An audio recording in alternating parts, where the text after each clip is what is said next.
Welcome back to the Mike Weatherford Show. Hey, we got a little bit of change of course right midstream. Lauren Pinkston, she's running for governor of the state of Tennessee with all the snow and everything that's going on. She couldn't make it in. She said, Mike, I cannot reschedule. There's a lot of ice and snow up around Nashville. I said, well, sure you can, because I want you live in the studio. So we got a different deal tonight. I got Kevin, my producer. We're going to talk about everything under the sun, the weather, the roads, probably a little politics. You name it, we're going to talk about it. Get ready. We'll be right back. The Mike Weatherford Show is proud to announce we are now officially powered by TEC. If their fiber optic internet service can handle everything we throw at it here in the studio, from videos to calls and live streams, you better believe they can handle your home or business too. If speed, stability, and service is important to you, you can count on TEC. Thanks, TEC. Now let's get to the show.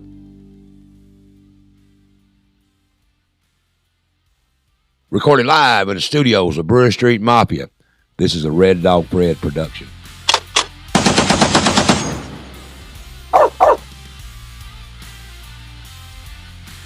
And now, your number one rated show, The Mike Weatherford Show.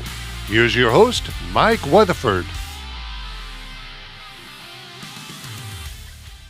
Hey, folks, welcome back, man. What do you think about this crazy weather we're having?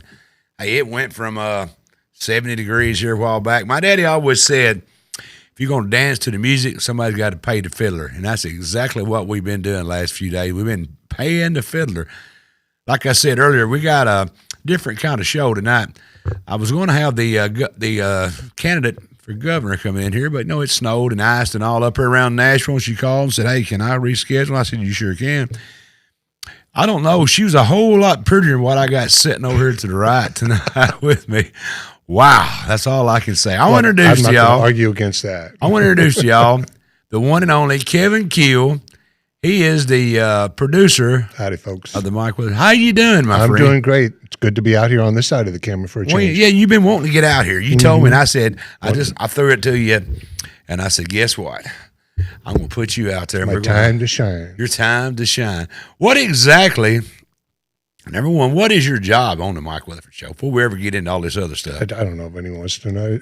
I basically produce and direct the show with the help of Scott, who just took over recently on cameras for me. Yes. And Scott's producing the show tonight. Yes. Yeah, he's doing a great job. He certainly is. He's a valuable member of the team. Very valuable.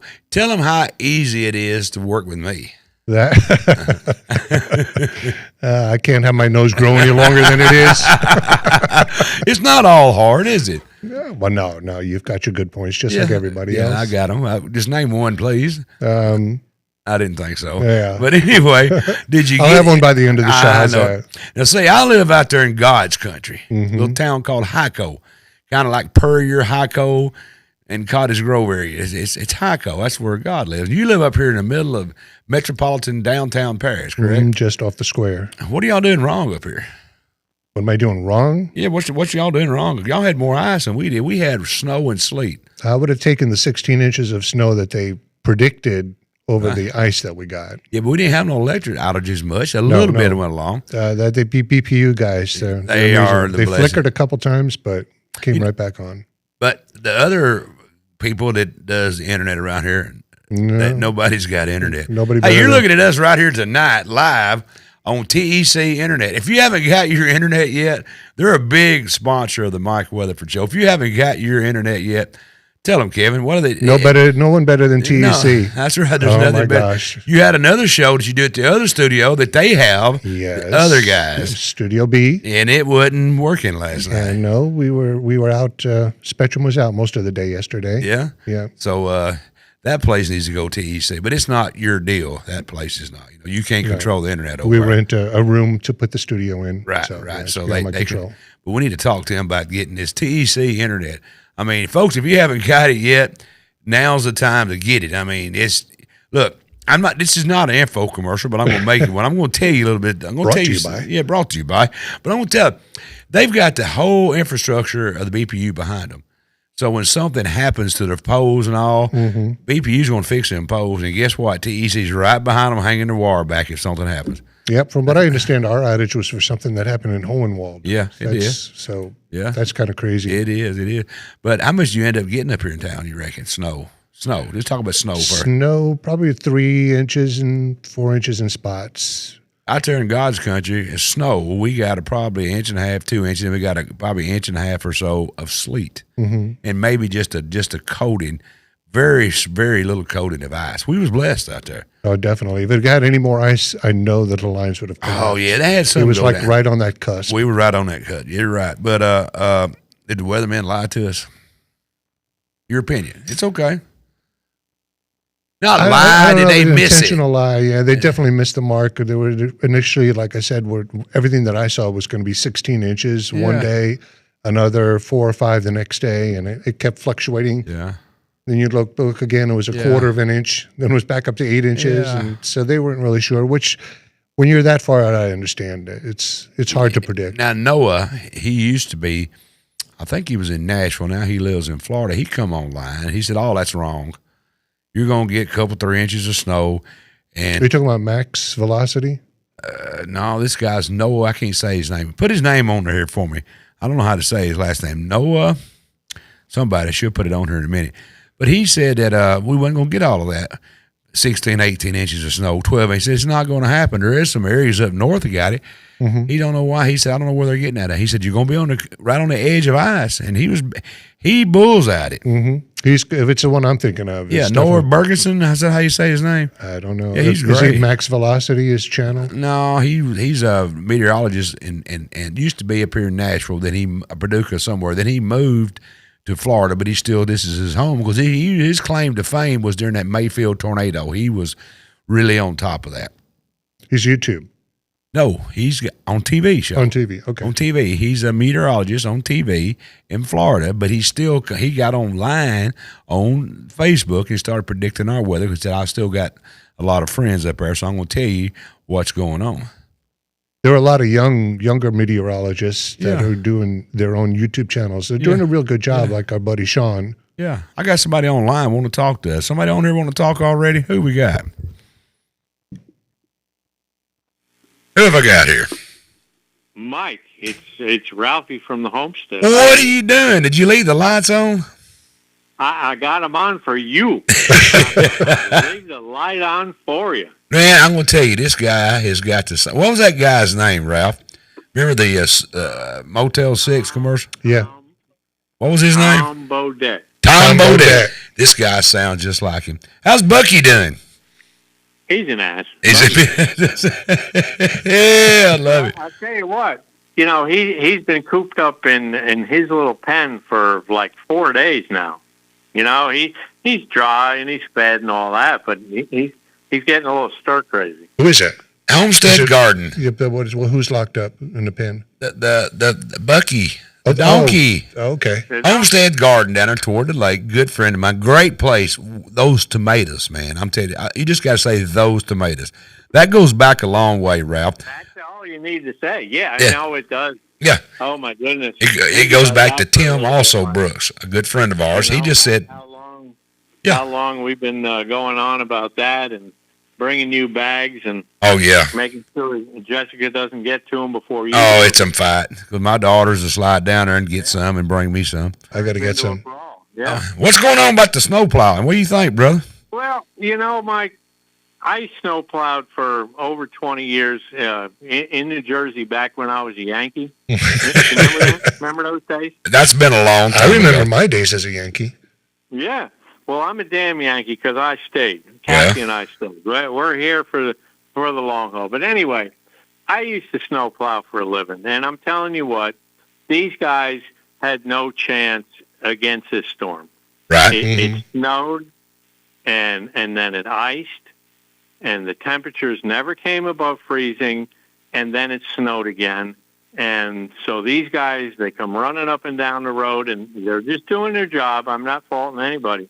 They're plowing the snow, but they're just packing it all down, and it has no choice but to do that because of the weather conditions. Have you seen any state plow trucks? Not county. I'm talking about state. I haven't left the compound. I haven't, and I've been all over. I've been everywhere. I haven't seen one. I don't know. I haven't seen one out. What I'm saying is when you take these combinations. Oh, I understand. And you take a truck, and up north, I mean, they've been throwing salt for 5 days before all this happened. You know, we don't have that equipment. Yeah, we're not set up for that. We're not set up for it. You're exactly and we right. wouldn't want to pay for it because of the amount of time you'd used it. Yep. Think about it, right? But yeah, you're exactly right. But let me throw another stick out there. I come in on 69 North. There's not been a snowplow on that highway. Zero. Nothing. Okay. And it was slushy today when I come in early this morning, 8 o'clock. Yeah. And I come back. I made 4 or 5 trips back, and it finally got slushy enough that cars are breaking through and you're starting to see some asphalt. Where in the hell's the plows at? You could bust it off there. The county went up and down. Not county. I'm talking about the state of Tennessee. Okay. I haven't seen them out. If anybody's seen them out, that's fine. I'm not saying they're not out. Okay. But I haven't seen them. And I have friends of mine on 54 Highway said they haven't seen them. 69 hasn't seen them. I heard the Lake Highway's got some. Yeah. Well, I can't speak for that because, like I said, we didn't leave the compound. We were all set up. I don't blame you. You know, we did the run. You know, most of the stuff we got in the store, but you know, you got to make the beer run or whatever. And the milk and white bread. Yeah, everybody's got to have them milk sandwiches. You know, you go to the grocery store and you buy your milk and your light bread. I guess everybody, when it gets snow, you just sit around and eat milk sandwiches. Is that what you do? No, I'd rather have a bacon sandwich. It had some sausage and eggs. And let me tell you, I kind of like these snow days because Dana has made me bacon, egg, cheese, biscuits about 3 mornings in a row. And I'm going to tell you, all this damn snow and home ain't that bad. It really ain't. Wait till they check your cholesterol. I don't have none. I drank my cholesterol. I get it in a can, just drink it. But and then last night I cooked out some pork chops outside about 9 degrees. I fired up the old charcoal grill and I threw me some pork chops on there, and they was delicious. There you go. But I'm just saying, where in the hell are the state now? The city of Paris, them guys nail it. They have got it they've got it going on right here. But the county, them guys they got a lot of highways, 600, 700, 800 mile of highway, and they have absolutely no equipment. They're doing a decent job. The county, give the county let them guys have a break there. The cities, they're knocking it out of the park. But the state, where in the hell's the state at? I have not seen one on my highway, which is 69 North. And y'all tell me, I'm not knocking them. I just want to know what the hell they're doing. 77, has anybody seen them out there? A 641 seems like it's had a plow on it. Probably Lake Highway. I'm sure they worked on Lake Highway. But 77, 54, 69. Mine was pretty rough. I finally ventured out a little bit today. Right. The Dollar General at the corner was closed. Right. Four-Way Grill was closed. Right. And Antioch was hit or miss. And then once you got to the state highway and I made the right to go towards Paris Landing, there was barely one lane open. Right. That's what I told you earlier. The other lane was... Well, that's why they ought to do the Lake Highway. It's a 4-lane highway. Just open up one lane both directions. Let them go. Yeah. And then come back here. Kind of that way. My question is this. Why don't they start at the Court Square? It's about 22, 23 miles to the state line. If you run 30 miles an hour, you can probably do it in an hour and a half. Go out 69 Highway to the state line, back to the courthouse. Another one go out 54 Highway to the county line and back. But I don't know. See, I don't know. I want somebody to tell me. I know people are going to say, well, if you know so damn much, why don't you do it? Well, by God, I believe I could. Well, I think they have more resources up north. Like from New Jersey, correct me if I'm wrong, they take all their garbage trucks and then just slap a plow on the front of it so they got I understand that. Fleet. So we laugh at them up north when it gets hot. They open up their fire plugs. I laugh at y'all guys up there when it gets hot. Y'all can't live. Hey, I think Lauren Pinkston's on the line. Hey, Laura, if you're on the line watching this, call in. I'll talk to you a second. But all right. Ralph, I appreciate you, brother. Hey, when you going to get them those tomatoes? When are they coming back in? They're going to be soon. Great. Let me know. I want to come. Next month or so. It'll be those, Yeah.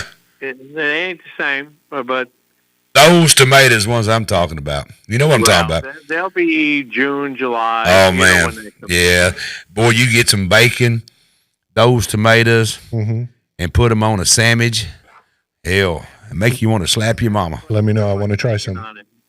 Mike, have you ever had a sandwich where you sent it back and it had too much bacon on it? Is that even a thing? Is that even a thing? I don't think so. No, I don't think it's even a thing. How could it be? Ralph, appreciate you, brother. Stay in touch, my friend. Be safe, you hear me? You take care of yourself. Always good to talk to you, You brother. too, Ralph. Take care, brother. Somebody said that City Henry don't have a plow truck, but they put down Brian last Friday. Ambulance got stuff. Fire pros can't get out, and residents can't get out. Then they close the city. He would like someone to explain this to him. Well, that's a good question. Somebody's talking about the city of Henry. Well, I don't think they have enough vehicles to do the plowing. Well, I understand up north, that. they use all their garbage trucks to just slap a But we're talking about county.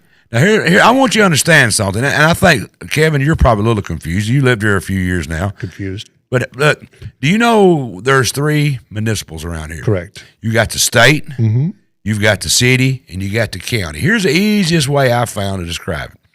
If it's called street, like Bly Street, Brewer Street, College Street, that's in the city. If it's called road, like Sparks Road, Buchanan Road, that's in the county.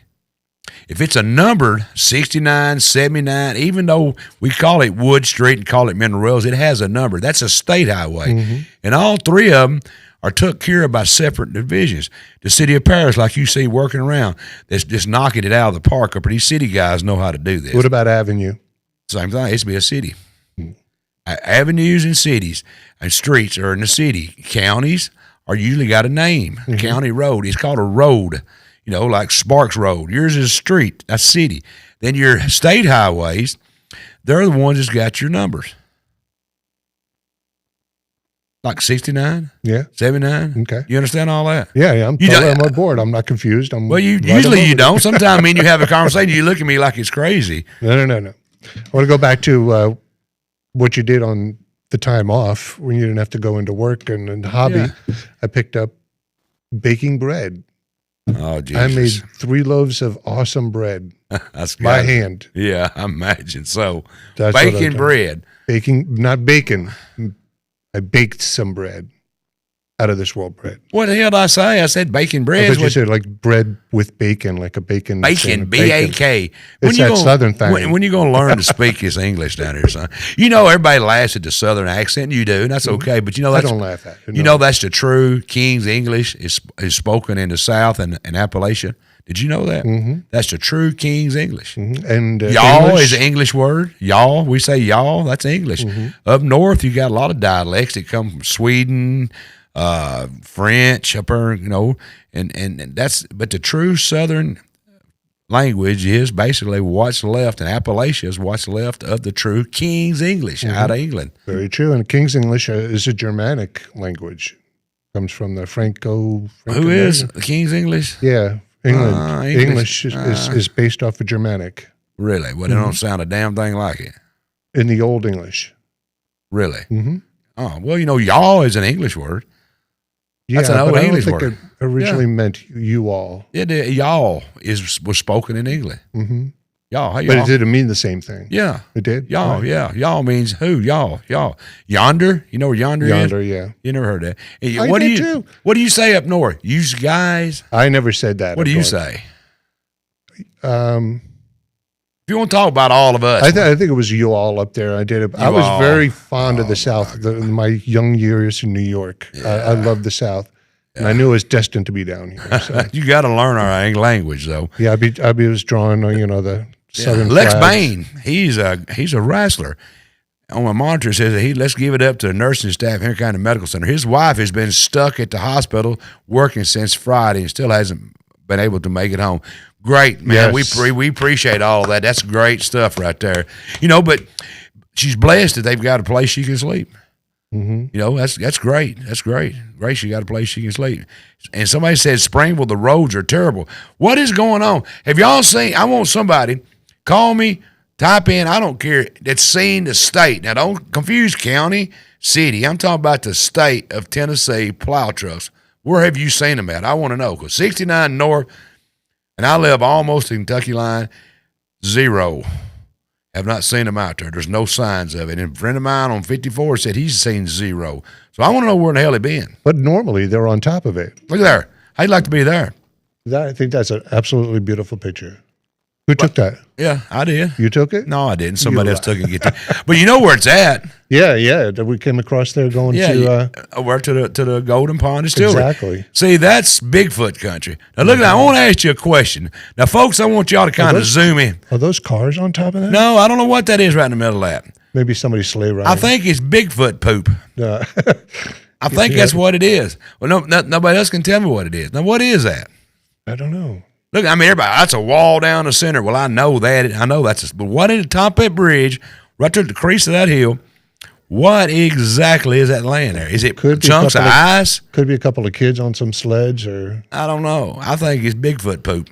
It could be that, too. I think it is. Big Bigfoot. It is. Well, you say they're big. Oh, they are. Hey, we're going to be over there We February are? the 7th. And that's right there close to the distillery. It's a few miles down the road. I almost can see that bridge from the distillery, I do believe. It's pretty close, yeah. Yeah, if I'm mistaken. As soon as you get off the highway, it's right there. Right, I got somebody on the phone here who wants to talk to me. Who we got here? Patch them through. Who have I got here? Hey, it's Sarge. What's up, brother? What's up, Sarge? You doing all right, brother? I'm living the dream. Man, I feel your pain, brother. How's everything going? Everything good with you and the family? Absolutely.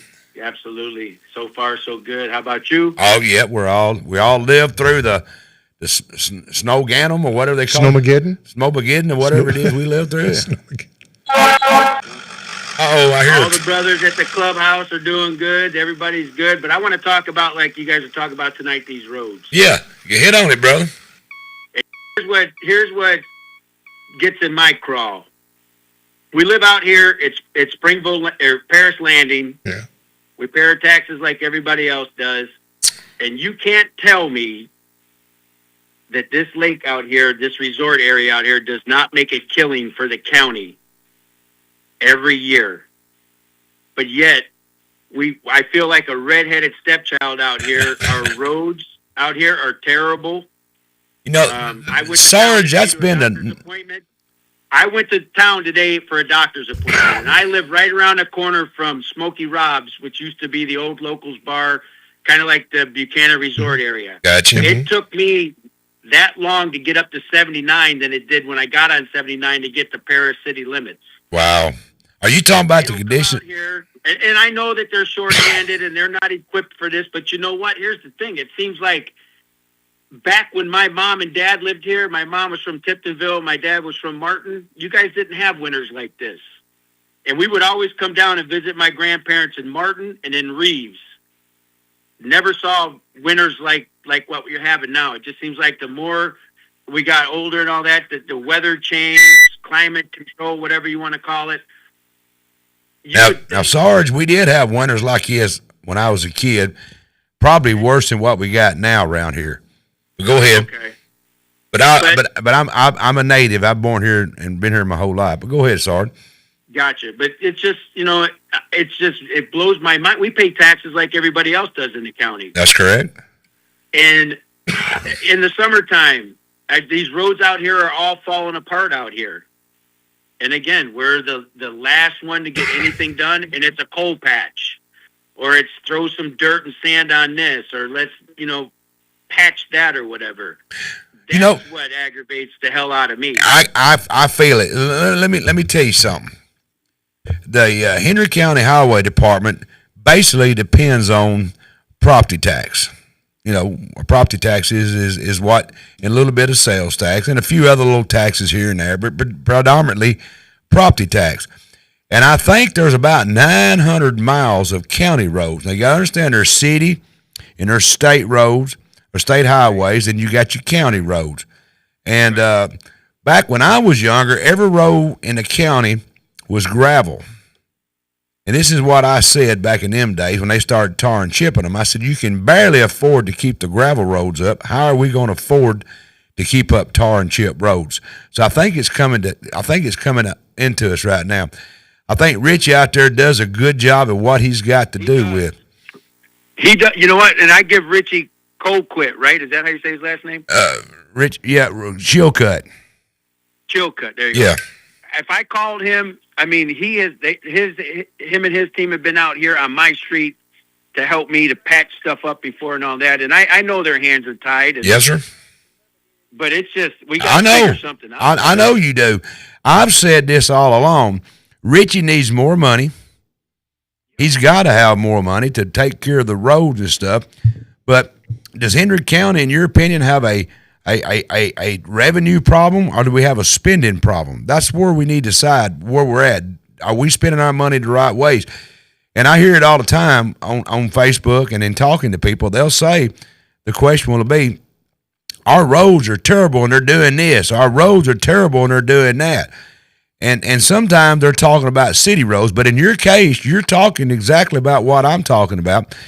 He don't have enough funds really to do what needs to be done. He's only got a certain amount of money per year, and it seems like by the time he gets all the roads patched back up, it's time to start all over. I don't know the answer. We don't want to pay more taxes, but are we spending our money in the right way, Sarge? That's my question. Well, I don't know, and I'm not the smartest man in the world either. Me neither, brother. Let's talk about that. Let's talk about the courthouse bell tower or whatever, to spend how many millions of dollars or whatever to redo that. I know it's history or whatever, but why would we want to do that when we had stuff like we're talking about tonight that needs to be done now? Well, here's what we're up against. Now, this right here is just how it is. We have let stuff go for the last 30 years in Paris and Hendrick County. Hendrick County, what I'm talking about, not the city of Paris. Let's make sure that people understand. I'm talking about the county. We've got buildings falling in. We got courthouses falling in. And we've just kicked the can down the road to where we've got to get these people out of that annex building down there, which is your property assessor, your register of deeds, your courthouse, and there's some other stuff down there too. It's got to get out because that building is falling in. It's got mold in it. It's just absolutely bad shape. Well, how did it get in that bad shape, Sarge? We all know we don't let our houses get in that bad shape. No. We've taken care of them as we go. I just don't think it's been maintenance like it should have been. Now, who's it to blame? I don't know. I'm not pointing at anybody, but it'll tell you that. There's houses in Hendrick County that's over 150 years old. So that tells you if you maintenance them, they will last. We have not maintenanced our buildings. And now we've got roads we got to fix. We got buildings we got to build. I don't know the answers. What is your opinion on that, Sarge? Geez, I don't know, because I think about what you just said, being in the service for 30 years. Yeah. Everything we have is made by the lowest bidder. That's right. It seems like when you talk about county and city and state stuff, it's always made by the highest bidder. Well, that could be the case. I mean, but you know what? Those folks in those buildings or whatever, it's just pitiful that they let them get dilapidated that's the point. And didn't take care of them for those years. And that's it's right. almost to the point to where you want to tear them down and start fresh. Yep. But when you do tear it down, this is my point. This is what I've always argued about, and I'm probably going to lose some friends over this, but, it don't matter. That building down there is a flat building, a flat roof building. And the building we're building to replace that building is another flat roof building with central units sitting on top. Why? Why are we building a flat roof building? Because what we're replacing is a flat roof building that cannot be patched up. It's been patched and patched. Put a damn gable on it where the water can run off. You follow me? Yes. Or am I crazy? Absolutely. I mean, why are we, and they say, well, we don't have enough room. Well, we bought all the land, buy more land. Put this units on the ground, because I'm a maintenance guy. I work on automobiles. I'm maintenance. Sure, we drop stuff all the time. If you're on top of that roof and you drop a screwdriver, or you're taking a compressor out of one of those big units, you drop it and knock a hole in that roof, most of the time they're not going to say anything. They're going to just keep going, and before you know it, you're going to spend another $5 million putting a roof on it. So put a gabled roof on it if you got to build a new building. Does that make any sense, or is it just me? Absolutely. No. So does it cost more to put a gabled roof on? So what does it matter? I don't know. What does it matter? We're going to spend $8 million. What's $9 million? Yeah. I mean, I was just asking. I'm looking at down the road, Because if you put a flat roof on her, you're going to get 10 years, 12 years out of it. And what's it going to cost to redo it? Where with a gable roof, with a metal roof, or whatever you want to do, just put some pitch to it. Common sense? Well, I think our elected leaders have it, but I don't think none of them quite guess what I'm saying, or they don't care, or what I say doesn't matter. Probably all of it. You know what I'm saying? Would it be like we had in the service where it's the general's cousin's brother, sister-in-law, nephew? Well, I don't think there's none of that sort, but you do got a point. And then speaking of that, did you see that? I'm going to come back to what you're saying, but you appreciate this. Did you see that video I put out personally about that hovercraft, the Marines landing in it? Did you see that video? No, I did not. That's my grandson. He's I can't tell you where he's at, but he's on one of them big hovercraft. That's pretty cool stuff right there. But anyway, awesome. The military, yeah. But I think what we need to look at is make sure we're getting a bang for our buck. We're going to build a brand new building out here. That's fine. We already passed it. We're going to build it. I reckon it's a done deal. Build it right. Well, let me ask you this. Yeah. When you say it's flat, it's not like perfectly flat. It's a flat roof. It's like these old buildings here. Right, it's a flat roof. It's a flat roof. It'll have a pitch, an inch or two. Yeah, it can't be flat. Yeah, Right. but it's a flat roof. Gotcha. You got to have a little drop, but water can lay on it to where I'm talking about a gable. Okay, Put of a course. 612 or something on it, a big pitch like you do a house. Then the water can run off of it. And I don't know what am I crazy, Sard? No, I don't think so. Not today, you're not. Well, Not Tuesdays. Not on Tuesdays, you're not. that's right, brother. Hey, tell me something. How's the unforgotten motorcycle, man? How's everybody doing in there? Is our old buddy Doc doing okay? Everybody's doing good. Thank you for asking.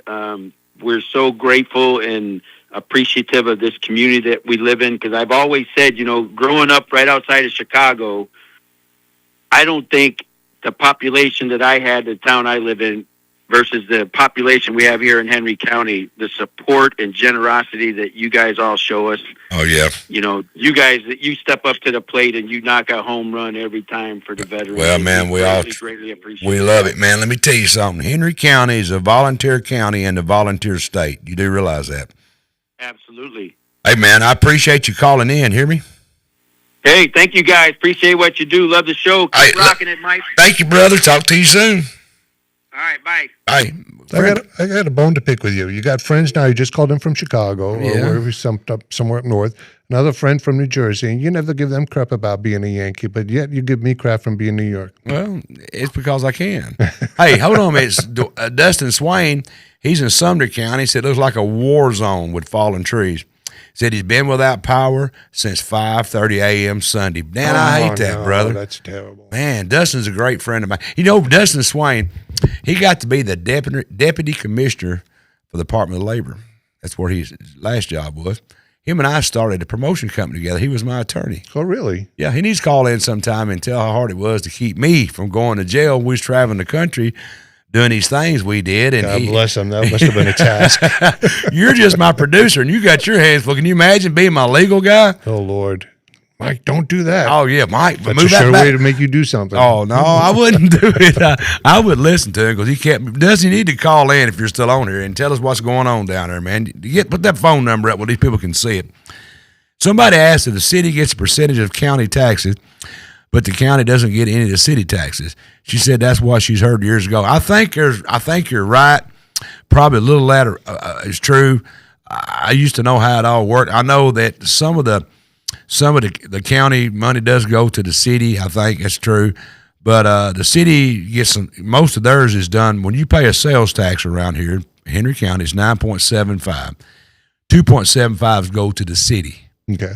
And then the other 7% goes to the state. That's why each county has a different tax rate. Around here, it's 9.75%, and the 2.75 is what the city's funding with, plus a little bit of some other taxes and some Does city that tax property. break down that way for each gallon of gas, and is there a special tax? Not gas. We're talking about sales tax. Sales tax on gas. No, not gas. Sales tax. Stuff that you buy. You don't pay sales tax on gasoline. That's a gas tax. That goes to the state. That just state. Right. We don't get any of that No, gas tax. No. We get some other little perks from the state, but 2.75% of your 9.75 sales tax when you go buy in the grocery store or Walmart comes to the city. That's what the city's funded by. Right. And plus there's some other ones. And I think the county does get a little of that in some areas or vice versa. But the counties predominantly is taxed and funded through property taxes. So when people says abolish property taxes, it just makes me cringe because how are we going to have a road department? How are we going to have a sheriff's department? How are we going to have all that stuff if we don't have a sales tax? I mean, a property tax. How would they fund that? It sounds like a difficult challenge, but I've heard some people do have some ideas. No, they do. They got one that's a great idea, but it's not doing away with it. Mm-hmm. It's cap it. Well, no, it's not even capping it. No. And it's a great idea if you think about it. Put our property. I want y'all to tell me, y'all viewers, tell me what this is about. Put your property tax back to the 2020 rate. Whatever you was paying at your house in 2020 and county property tax, freeze it. That's what you pay property tax on. And it never has an evaluation from the state. How it works is let the capitalism set the cost of your house. Yeah. When if you give $200,000 for your house and in 2020, that's what it was valued at. And it'll stay like that as long as you keep it. But if you sell it for $400,000, the guy that buys it pays property tax on $400,000. From what I understand, that's the way it is in Florida, and I think that's the right way to do it. It is. What it does, it allows capitalism to work. Because the state telling you what your house is worth they're just guessing. They're just saying, well, it should bring this. Well, let the free market tell you what your house is worth. What's worse when you do it that way, you're paying taxes on unrealized gains. If I paid $200,000 when I bought the house in 2020, and now they're saying it's $300,000, right, and I'm paying higher taxes, that money's not in my pocket. Well, usually you don't pay higher taxes because the tax rate is dropped. We got somebody on the line, Dustin. You're on the line, brother. Okay. Dustin. Mike. What's up, brother? What do you say, man? How in the cat's hair are you doing, man? Hey, I'm trying to hang in there like a hair on a biscuit. So, are you still out of electricity, Dustin? We are, yeah. It's probably going to be a few more days. Wow. Where do you live at? Sorry to hear that. We're up in Hendersonville, just, Sumner County, kind of out in the rural area. Yeah, I figure you live in the rich part of the county. I knew that was going to happen.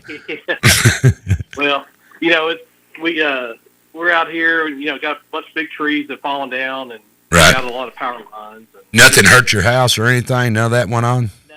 No, we're good there. Just thankful we had a generator, and, we were able to run the necessities and got gas logs. So right. Well, that's great. Can you get out and get around? Is the roads clear? Are they covered in ice and sleet, too? Yeah, they are. And I was able to get my son to a friend's house that had power, and then, because he's a teenager, and there's only so much of he can handle. But he can't count, can he? Yeah, I did. Yeah, we got internet and we got power, so from the generator, and we're doing good. But just trying to make sure the pipes don't freeze. Oh, that's the cruel part, man. But how bad is it up there? How much ice did y'all think y'all got, Dustin? I would say, based on what was on our vehicles and looking at the power lines, easily over an inch, maybe an inch and a half. Wow, That's a lot. That is definitely a war zone. If you got an inch and a half of ice, that's horrible, man. I mean, it brung down trees. There won't be a treetop in your county left. Now, all the trees look like they've blown out, from like bombs, Yeah. They're all just split. And, every time we try to leave to go get gas for our generators, we come back, another tree's down. We carry chainsaws with us. Yeah. Down trees. Wow. Got a skid steer, thankfully. Yeah. Is your wife in town, or does she happen to be out somewhere? No, she's here. She's Great. here, thankfully, yeah. She's home base, so we got all that going good. Just, like I said, just trying to maintain and check on neighbors, Yeah. We got a small street here out in the county, and checking on each other, make sure everybody's got power or some heat source, Yeah. Mm-hmm. You got plenty of food, but is the grocery stores up and going? You can get groceries?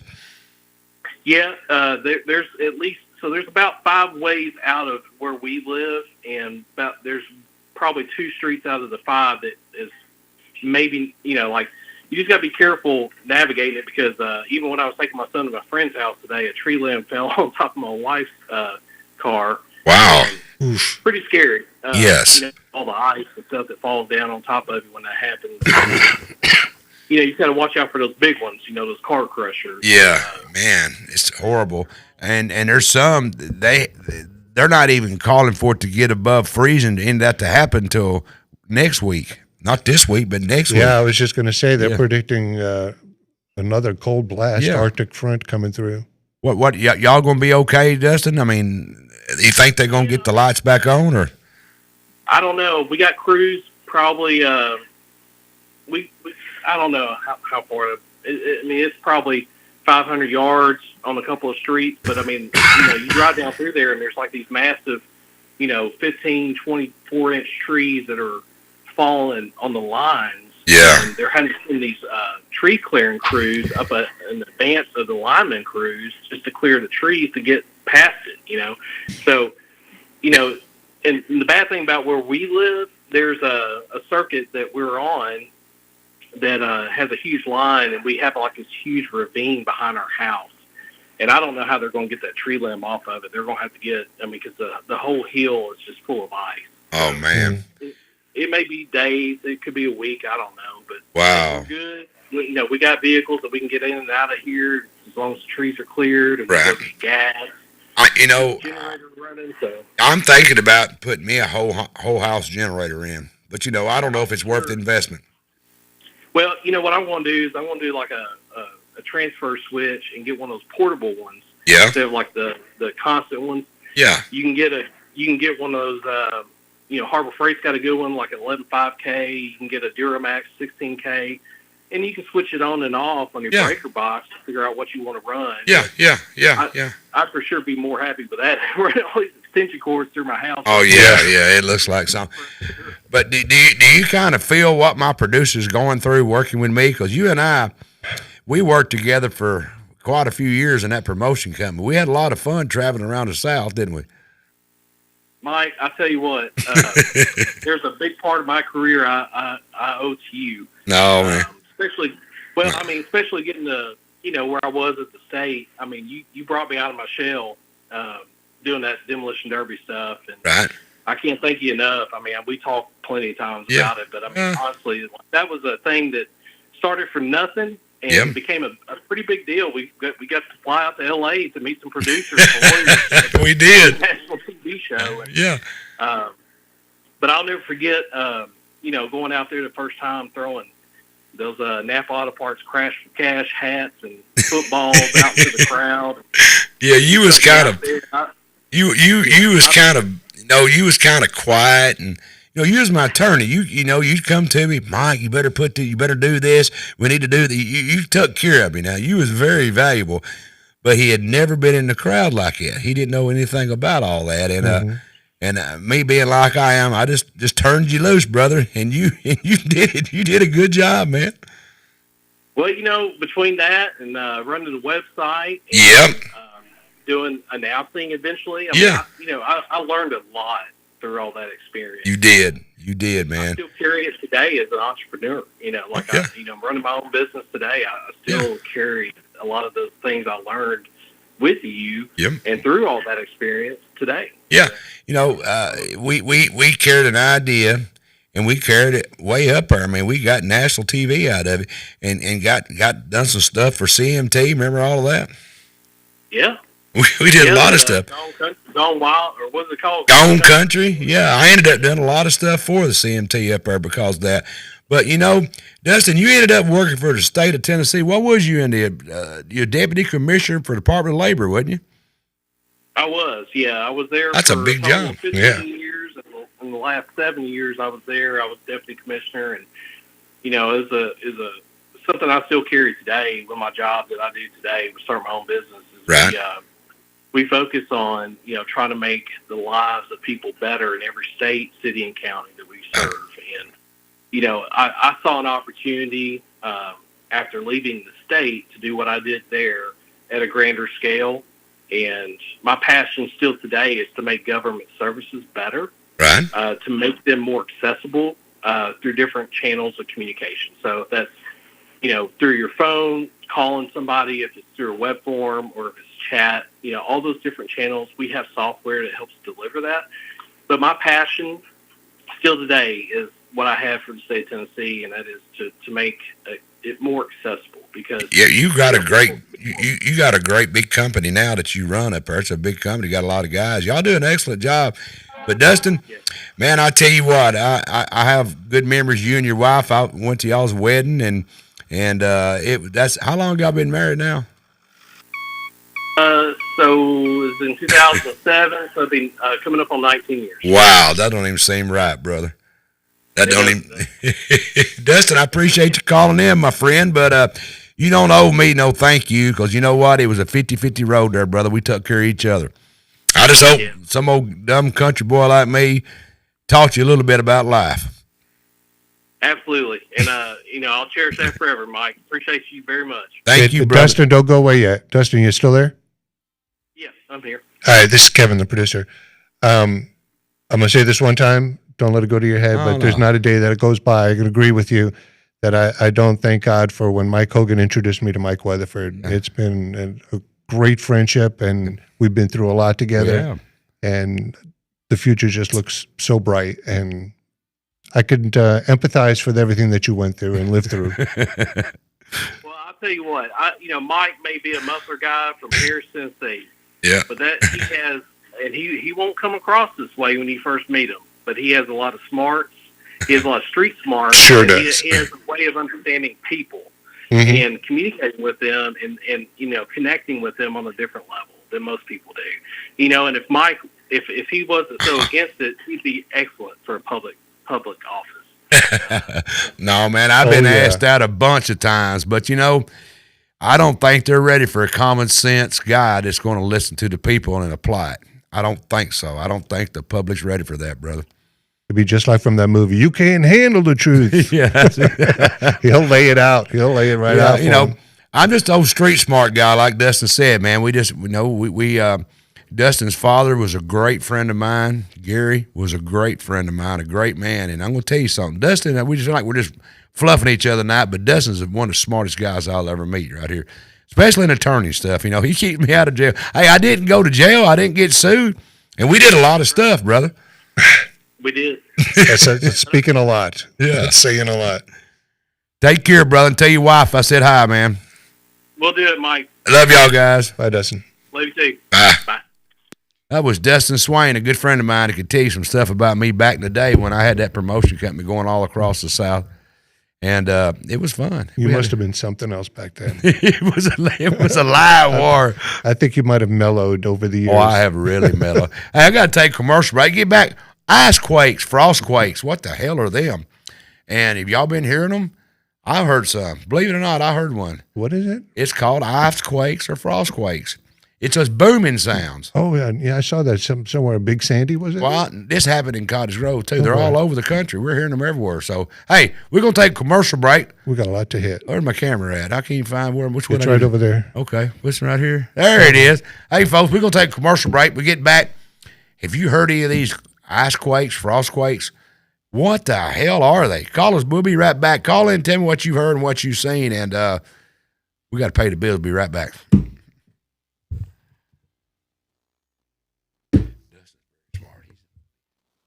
Mm-hmm.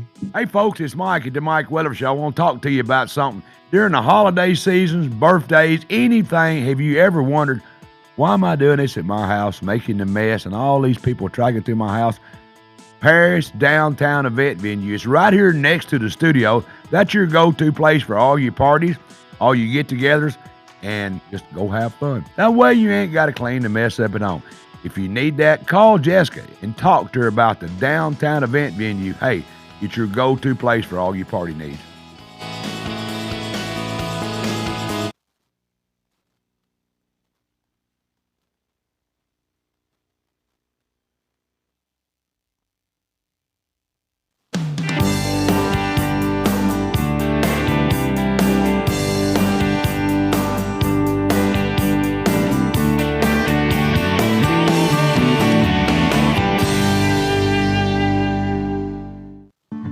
The Downtown Event Center is available for parties, meetings, or family get-togethers. The center comes with spacious seating and an area that will help make serving food easier. If you are having a birthday party, this is definitely the place for you. The Downtown Event Center is located at 107 South Brewer Street. Contact Jessica at 731-642-4992 to make your reservation. Is your tank on empty? For best gas prices in town, fill up at 54 Fuel Mart, 1213A Westwood Street. And don't forget your other tank. Grab hot fried chicken, wings, pizza, and on Tuesdays and Fridays, the best fried fish around. Got a sweet tooth? We've got freeze-dried candies, candy bars, and more. Rainy day? Stay dry and use our drive-up window. Farmers? We've got your dyed diesel plus parking for big rigs. Open 5 a.m. to 10 p.m. every day. If you're feeling lucky, play the lottery or grab a scratch-off while you're here. 54 Fuel Mart at the Westwood Y. More than just fuel.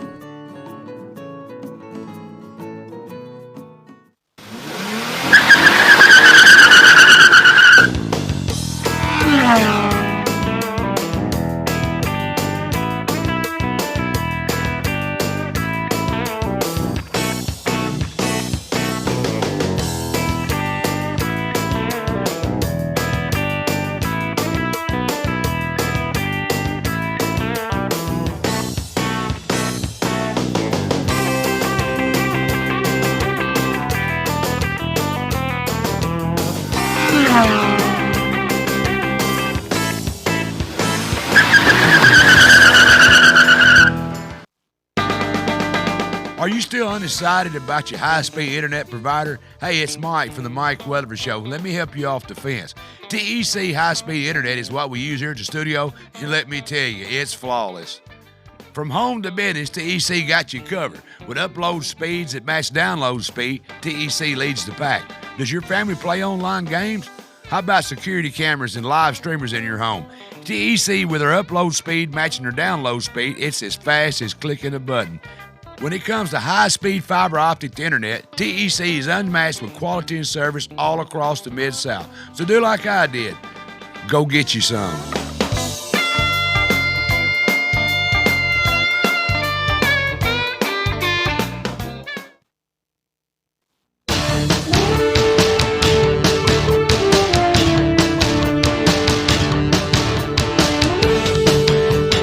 Hey everyone, this is Jeremy Buckaloo reminding you to tune in to Sportscast with Jeremy Buckaloo live every Sunday night at 7:30 here from the Brewer Street Mafia Studios.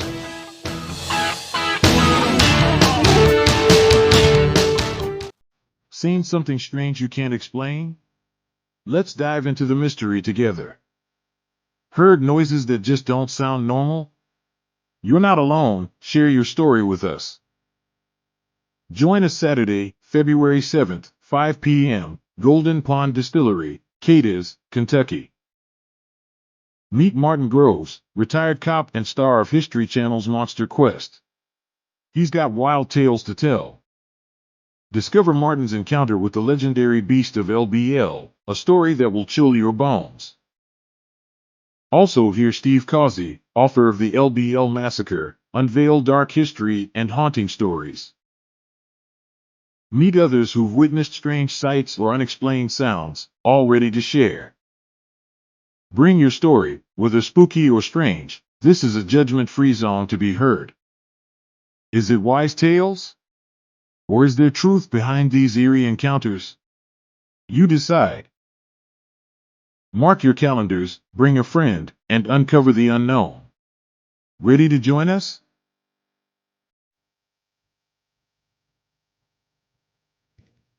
Hey, folks, don't forget, coming up February 7th, 5 p.m., Cadiz, Kentucky, Golden Pond Distillery.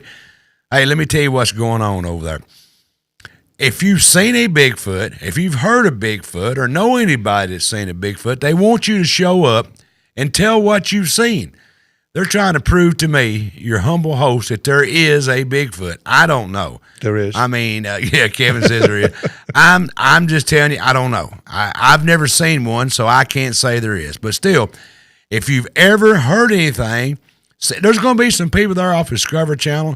Martin Grove's going to be there. Steve Causey's going to be there. Another guy named Benton's going to be there. There's a lot of folks going to be there. I'll be there. And Kevin Keel will be there. So all you got to do is stand up and tell your story. I know you're going to be a little bit shy. I'm going to make it easy on you. I'm going to make it so easy that you can tell your story. Because it's hard to get up in front of a microphone and tell what you sing. Because I know you're going to say, hey, they're going to call me crazy and all that like you do Kevin. No, I won't do you the way I do Kevin because he's a Yankee. But anyway, come on over there. February 7th, the Golden Pond Distillery. Check this out. He's even got a special run of liquor. I think he's got it done. I think he run a special run called the Beast Between the Rivers. That's a special limited edition liquor. Get your bottle of that, too, and you better get over and get it because that's going to be a great deal. It's going to be a blast. It's going to be really fun. Is. Going to be live, no charge. Walk in the door, find your place, sit down. He's going to have his brewery open, distillery open, where you can shop on all the stuff, do a little tasting while you're there, buy you a T-shirt. It's going to be fun. From what I understand, you need to get there early because it'll be standing room only. It'll probably you might not get a seat if you don't get there early. That's right. So that's coming up. February 7th, 5 p.m., Cadiz, Kentucky. No matter where you're hearing me from, make the trip because your friends and your neighbors are going to be there telling their stories, and you're going to hear the other stories that these guys on TV's been talking about. You'll hear it live from them. We're not going to stretch it out. They're going to condense their story down where it's just high points. So we got time for you. And I'll make it easy where you can talk. So don't forget it, coming up February 7th, 5 p.m., Cadiz, Kentucky, Golden Pond Distillery. It's pronounced Cadiz or Cadiz or Cadiz. Cadiz. Gotcha. Cadiz. Hey, coming up next week right here, Singing River, brand new music video premiere. Rick Revel's coming back Mr. on. Revel. He called me. He said, Mike, can I release my video on your program? I said, well, you sure can. So you don't want to miss it. Coming up next week, February 3rd, 7 p.m., Singing River. I helped him direct that video. That's right. Mm-hmm. Kevin's been a part of that video. It's coming up. Rick Revel's going to be in here. He's going to release that music video. He's got some other videos that's up for all kind of awards. Yep, and then the following week will be Dave, not Dave Vince. Vince Dodd. Vince Dodd. Yeah, he'll be coming in and releasing his new music. We're starting to be the Bluebird of Henry County. So, hey, you don't want to forget it coming up next week right here on the Mike Weatherford Show. Rick Revel going to release his brand new. Hey, tell them what's coming up right here, Kevin. Coming up Sunday, February 1st at 7:30, Jeremy Buckaloo with Sportscast Live will be featuring the Lady Wildcats basketball head coach. I can't recall his name. I'm sorry. They've been called number one spot in the NAIA coaches poll, which is really It says something that, from what I understand, it's his first time as number Wildcats. one. Yeah, so we're going to but he's going to tell how he did that, what he used, or his approaches for coaching the team to get to such great levels, and they're all excited about it. And I'm excited. They should be. Good. When you got a bunch of Wildcats coming in, that's something right there. I don't know if anyone's coming from the team with him, but just know the head coach will be for sure here. Who you got right here on your other show? Now, you produce this other show, too. Yeah, speaking of Dave Vance, he hosts a Tennessee Informer. We didn't do a show yesterday, as we talked earlier, that because of our buddies at Spectrum and their issues that they have. Get some TEC. Get you some. So we had two shows scheduled for yesterday, but the one couldn't do it tomorrow. But we do have Representative Bud Halsey and Don Grandy, the Great Taking. Are you protected from unscrupulous financial institutions? And if you're not familiar with what that's all about, it's like the big bailout. Remember in 2008, the big bailout? It's your tax dollars are going to bail out companies that are failing and corporations. Uh-huh. It's taking the money out of your pocket, our tax dollars, and from from your bank accounts as well. Yeah. It's really an amazing topic, and you'll get the whole lowdown. So tune in tomorrow at Thursday. I'm sorry, I'm thinking today's Wednesday. Yes, correct. Thursday, 7 p.m. at tninformer.com. You changed your time. You went from 7:30 to 7 p.m. Is that going to be the new time? No, it's 7 o'clock. We always do a 7 o'clock show. 7 o'clock. Okay. 7 and 8:30. Oh, Jeremy's 7:30. Correct. Gotcha. Okay. You can find us at tninformer.com or go to YouTube. Our channel's at tninformer as well. There you go. Hey, don't forget about this. Right now, listen, let me tell you something. Now's the time to go get you some TEC Internet. Look, I've been preaching this. If you just signed up, get your family and your friends. It's easy to do now. With all the other ones are going down, nobody's got internet. Plus, you want fiber optic. I mean, it's fast as lightning, grease lightning. If you've got yours, call your family and your friends that don't have internet right now and they're complaining. If you're on the list, if your area is opening up, have them put your name down. That way you get a month free of high-speed fiber optic internet from TEC. And remember, they're tied in with the BPU. They use the infrastructure of the BPU. They use their poles and a lot of infrastructure. So when the bad storms get here, as quick as you get your lights back, that's as quick as you'll get your TEC back, because they all working hand over fist together on this. So, hey, get you some TEC internet, get your neighbors, your family, and your friends, get them to come on, and you get you a month free. That's right, a month free for everybody you hook up. And there's no time limit. There's no limit on how many you can get. So you can probably get your next couple of years free of internet. High-speed fiber optic internet. TEC, like I always say, help me, Kevin. Yep. Go get you some. I need some for sure. And I'm not just because they're a sponsor. I mean, they are tremendous. Oh, tremendous it is. company. We got more speed back here than we know what to do with. Mm-hmm. All right. Hey, the Peddler Advantage. Place your 20-word classified to run for 4 weeks for $10. That's right. The Peddler Advantage is serving 9 counties. That's right. If you got something to sell, if you're looking for something to buy, go pick up your free, now listen, free Peddler Advantage. Even though we're all internet savvy today, it's still good to go pick up your Peddler Advantage. If you want to place an ad in there to get it in 9 counties, it's 20-word classified to run 4 weeks for $10. And guess what else? Every issue will have the MikeParisTV.com podcast guide. Mike Weather Show, Tennessee Informer, and what happened? Jeremy Buckley. Yeah, Jeremy. Yeah. Scott, can you go back to that previous You're one? fine. You're fine. Thanks, bud. Right there. Sportscast Live with Jeremy Buckley. Hey, that's fine. Don't forget. I just wanted to announce. I lost my train of thought. You can't do that live on TV now. No. All right. Yeah. All right. All right, we'll come back. The train left the station. That's right. Don't forget, hey, we're simulcasting live on Facebook and YouTube, Spotify, wherever the platforms are, you'll find us. If you want to find out more about us, go to MyParisTV.com. Check out all the great shows going on. And like I always say, we're here for you. I think we've got somebody on the line. Who have we got on the line? You got Jimmy Smith on the line. What, Mr. Jimmy from Golden Pond Distillery. I was just speaking to you. Yeah, I seen on there. Hey, are you guys staying warm? Yes, sir. We got the heat cooking up in here. Oh, man. I got a bottle of heat right here. There you go. Oh, yeah, that's the best kind to have right there. Hey, tell me something.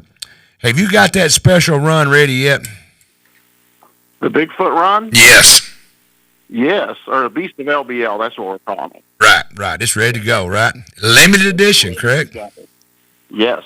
And it's not going to be available until February the 7th. That's right. Man, you need to save me a bottle? You can't save none. I saved you both a bottle. Wow. Look at there. He's our man. He's our man. That's pretty cool. Take care of your buddies. Hey, tell me something. Are you looking forward to the snow melting out over in your area? Y'all got shoveled out yet over in Cadiz, Kentucky? No, I never did shovel my driveway. My driveway is really long, so I just drove up and down it and packed it down good and tight. Whatever works. Did you see that picture I put out there about that bridge over by you? Yes, and I don't think that's Bigfoot poop. What is that? I think it's just chunks of ice that's falling off the truck. That's what I'm thinking too, but wow. I didn't go up there and smell them, so I'm not sure. You didn't go do a finger test, stick your finger in and smell it? There it is right there. I don't know if you can see it or not, but It is. I mean, my guy takes up almost half a lane. Yeah, but you say Bigfoot as big as you say he is, Kevin. Yeah, not that big. Yeah, big feet. Hey, dude, I don't like that bridge when it ain't even ice and snow. I don't know if I'd go over it now or not. Jimmy, you having to go over it every day or not? No, but I looked out there today because my house sits where I can look at the bridge. Right. And I can see the lanes are open now. All right, they got them cleaned up? They got them cleaned up. Wow, we need to get y'all over here in Henry County. Our state of Tennessee needs you. They just got the road in front of the distillery plowed today. Wow. I live almost to Kentucky out on State Highway 69 North. We don't have no plow. It might be once when I go home, but there has not been one as of 5:30 today when I come in. They ain't even plowed it. We done packed it all down. You can go on now, but it's just a damn mess. It's slushy. Heiko's snowplow is you with a shovel. That's me with a shovel. Tell me something new over there, Jimmy. What's that? Tell me something new going on. Oh, I've been trying to get down to the distillery to work, but our back room is not heated. Right. And I've been building that big still back there, and it's so cold back there now I can't work on it. Yep. So I've just been kind of hanging out in the front and waiting on customers. But you been busy? No. Up until the snowstorm we was, but after that it's dead. Oh yeah, it will be. It'll come back. Yeah. Hey, I think we were there the other day, and I got to tell you that the atmosphere in your distillery, the store portion, is so warm and friendly, and you just want to sit there and hang out and shoot the breeze with everybody. Did you know it's really good? His sweet mother had a birthday a couple of days ago. Yeah. Happy birthday, Mama. Be sure and tell her we said happy birthday. Yeah, and I haven't been able to get over there because of the snowstorm to give her a birthday present yet. Oh, man. Well, you tell her that Mike and the crew up here said happy birthday. I sure will. And thank you for the compliment on the store, because me and my dad and my mom and my girlfriend, we worked really hard to make it look like a 1940s store. Mm-hmm.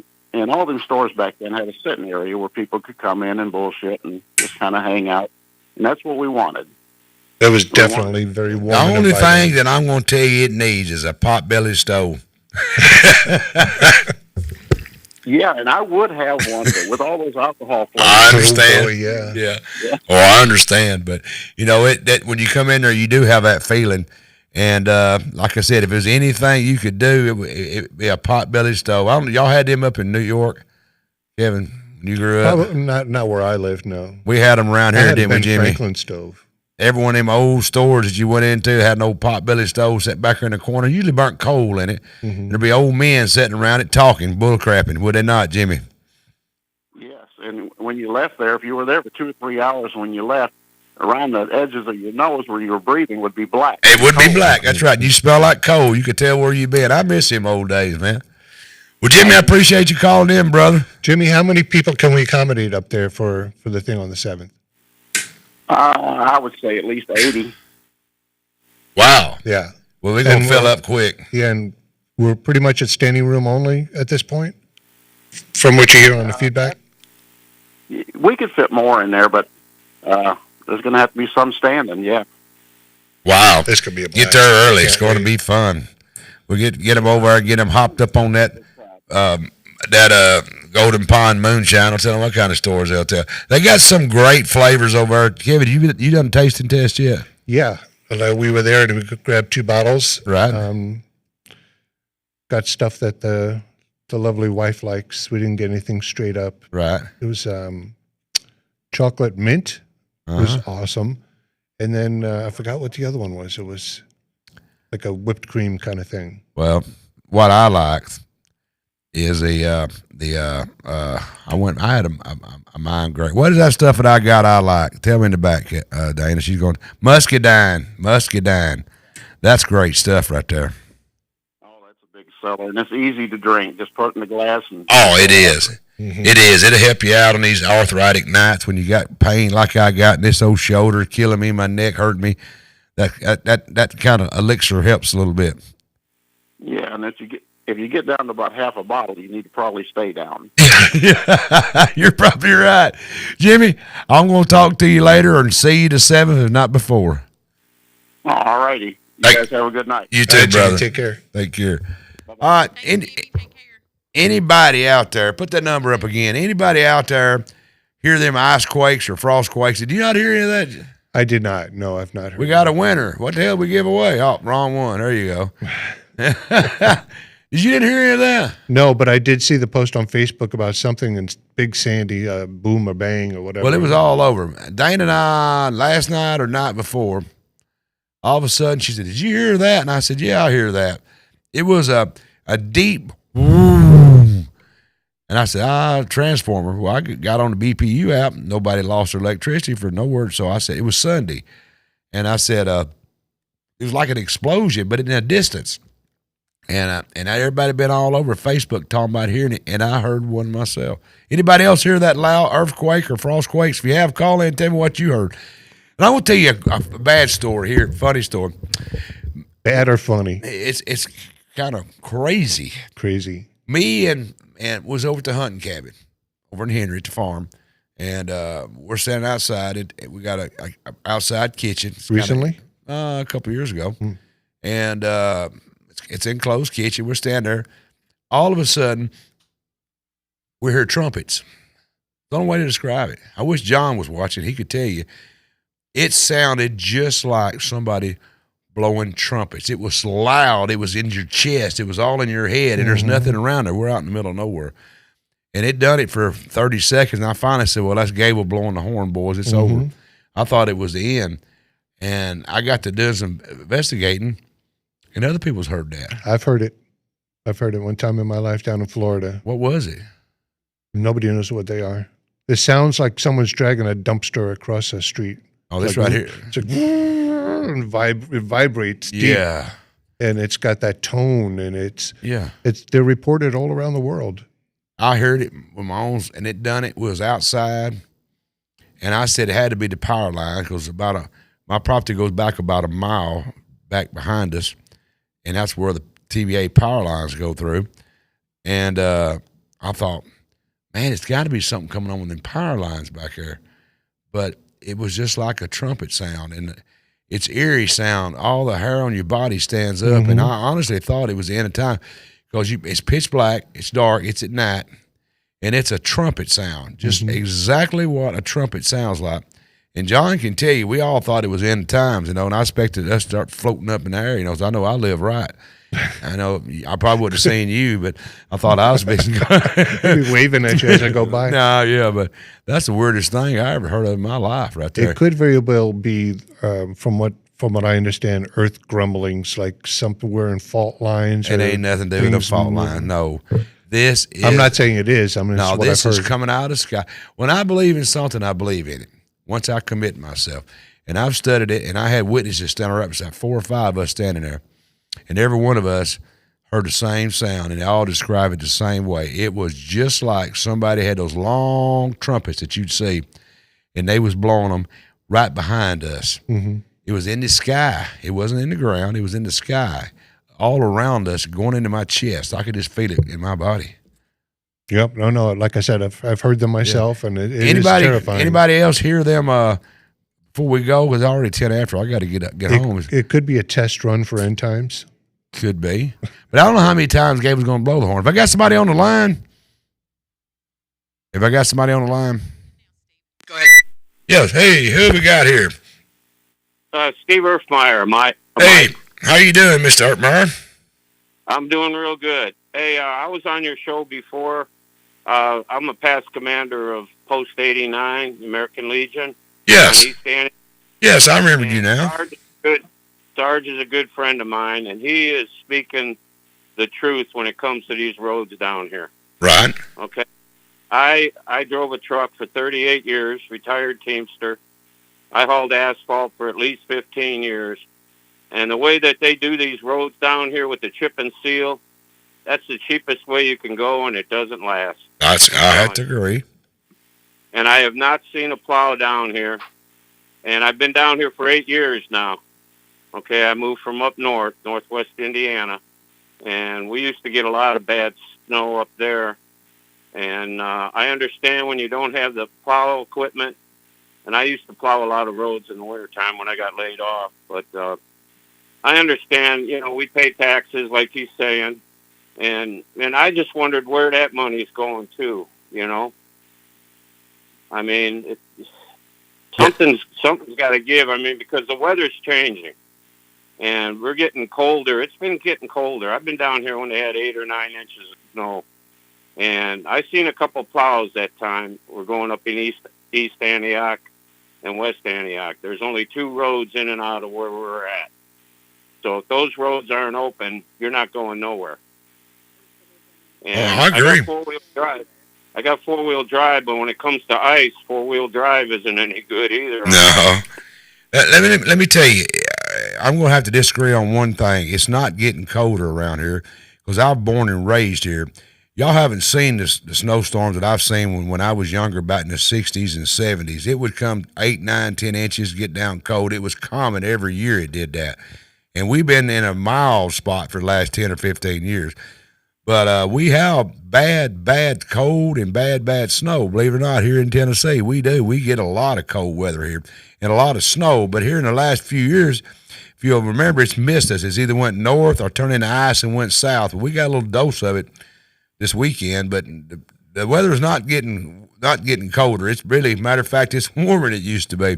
Well, I know it's hard to believe, but I've lived here 63 years, so I can tell you it's really not getting it's not getting colder yet. Well, I can add to that. When I started doing research on plants, what I was going to plant in my yard, originally this was a zone 6, but now it's considered zone 7 because we have gotten milder here in Tennessee. Yeah, we have gotten a little milder. We have, but I've seen it. But I understand what you're saying, sir, about the roads. But the county, like I said, you're talking about county roads or state roads? Which one are you talking about, Steve? I'm talking about county roads. Right. Mm-hmm. Yeah, that's the highway department. I heard the county highway department. Like I said, he's limited on funds. He only gets a certain amount of money to do it. And I'm not taking up for him because I know there's issues, and I believe that he would admit there's issues too. And I wish I could answer your questions, but I think they're spending the money where they can, when they can. You follow what I'm saying? It's just a lot. It's just a lot of expense. I think, don't hold me to this. I may be off 100 miles or so, Steve, but somewhere around 600 to 800 miles of county roads in Henry County. And that's a lot of mile of road he has to keep up, and 99.9% of them are tar and chip. And like you said, tar and chip is not a long-lasting road. It is not. My road's tar and chip, and they have to patch it periodically. But I'm sure they couldn't ever afford the asphalt. The cost would be so high. What is it, $10 million a mile or something crazy, $1 million to $2 a mile? I don't think Henry County could afford the asphalt them, so they have to do it with tar and chip. Right. Yeah. But in the summertime, we get all the tourists down here. Yes, sir. Okay? Yes, sir. And they're pulling these boats. Yep. And they up and down the roads. And yes, the sir. roads really as wide as the roads that I'm used to up north. Okay. Right. It's a road and a half. Okay, like a lane and a half, and that's about it. So you got people pulling boats down, and they're running at the edge of the road, and the edge of the road is breaking off because you don't have a shoulder. Right. You know what I'm saying? Yeah, I got you. I understand. But I'm going to tell you what, you make good, valid points. Nobody's denying what you're saying. I'm not denying what you're saying because what you're saying is 100% true. But I think you need to, have you talked to the road supervisor and explained it to him? He's probably going to tell you what I'm telling you. It all boils down to the money, and it's funded off your property taxes also. Exactly. Yeah, exactly. We're in a pickle, Steve. We are. We're in a pickle. I don't know the answer to the question, but I do know the problem. Does that make sense? Oh, it makes sense. It makes sense to me. Yep. And like I understand, they're not really equipped because I'm sure they don't have equipment. They don't have the plows. I used to plow a lot in the wintertime when I'd get laid off from my construction job. Yes, sir. They would put me out to the steel mills. And plowing in the mills and stuff like that. Yeah, when you get up there in the Rust Belt, you better have some plows when you get up there in the Rust Belt because, you got to have salt and brine, beet juice, and everything's got a plow hanging on the front of it. Around here, we don't have that. But turn it right around. When it gets real hot up north, I laugh at those people. You'll see them on Facebook. They got their fire hydrants. They're dying up there. They don't know how they're going to handle the heat when it gets a little heat wave up north. So we get to laugh at them when that happens, right? Right. Well, I was close to Lake Michigan, so we'd go to the beach when it got real hot and jump in Lake Michigan. I got you, brother. Hey, Steve, I appreciate you calling in, man. But I'm going to suggest you go to your county commissioner meetings. Get a bunch of y'all from that area you don't enter and go to your meetings and give your complaints to the county commissioner. That's what they're for. And there's a road board also. If you want to go up there and talk to them guys, that's what they're for. They work for us, the people. So I suggest you, go to a county commissioner meeting and stand up. They'll give you a chance to talk. And y'all stand up and just tell them what's going on. And then go to your road board meeting and stand up and tell them what's going on.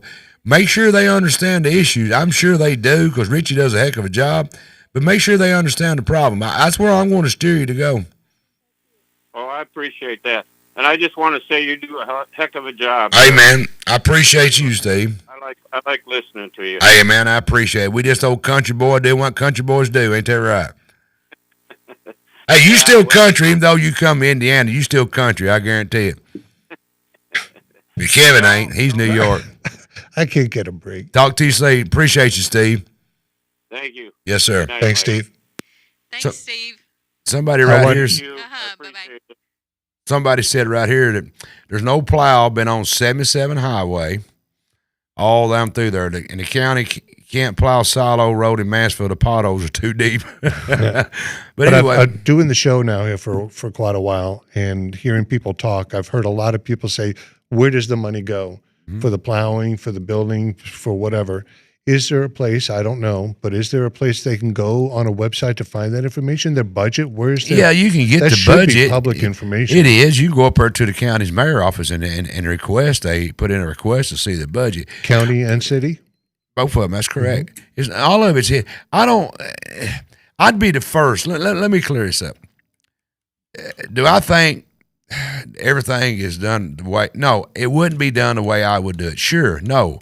If I was the mayor, or if I was somebody in charge, yes, I would do it different, but so would you, so would everybody. I'm not saying... I don't understand. Let me finish. I don't think there's no malfeasance going on. I don't think there's no stealing. I don't think nobody's put anything in their pocket, because I'd be the first one screaming about that. Of course.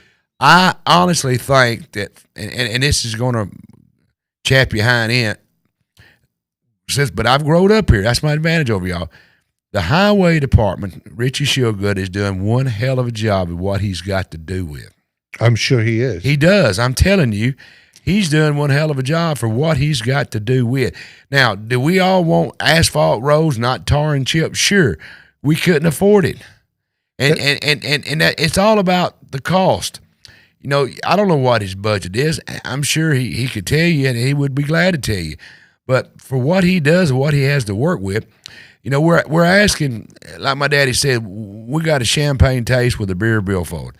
We all want brand new roads. Yeah, but all we want is road. I understand that. I understand what you're saying. But the businessman in me says, yes, my guys come to me needing a certain tool, and I'll say, what's that tool cost? $1,500. We'll only do 2 cars in 10 years. No, I'm not buying that tool. That's the same way what the county has to deal with. I totally get that. Where's the money going to come from? Do you want to pay more property taxes? That's not like my question is. The people are asking. Yeah, where the budget. Going. Yeah, is there a way to answer their question? Yes, there is. So that they can say, if you can read that budget. Now I've read it. I don't know. I thought I was kind of a, you know, I'm not real smart. Everybody knows that. I can't make heads or tails out of that damn budget. Right. But take it from me, I don't think there's no malfeasance, no stealing.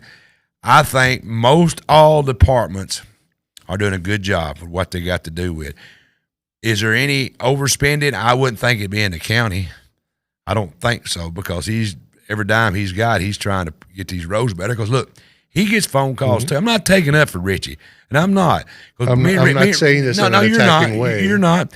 But me and Richie talk sometimes. I call him when I got a problem. You know, we're friends, but yet I have got on him about stuff, and he's always been straight with me. He's doing a lot with no money. And everybody, do we want to pay more money? Do you want to pay more property taxes? Do you want this? Do you want, because it's going to cost you. Granted. If there's one department that I think that's probably doing the most with the least, it's probably the highway department. And people don't see that, but I do. I mean, somebody said they traveled from Louisville to Kentucky today, and the worst roads were in Tennessee. I agree with that. But I can remember the day when Tennessee had the best roads. They was wide and they was good roads. Now Kentucky's killing us and all the surrounding counties, but that's state highways now. What do you attribute that to? What happened? The cost. But you why? got the TDET and TDOT and TDEX.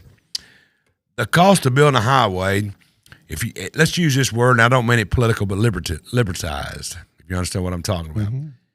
You couldn't build the interstate system with a mindset today, because there might be a bug you'd kill, or you drain a swamp or something.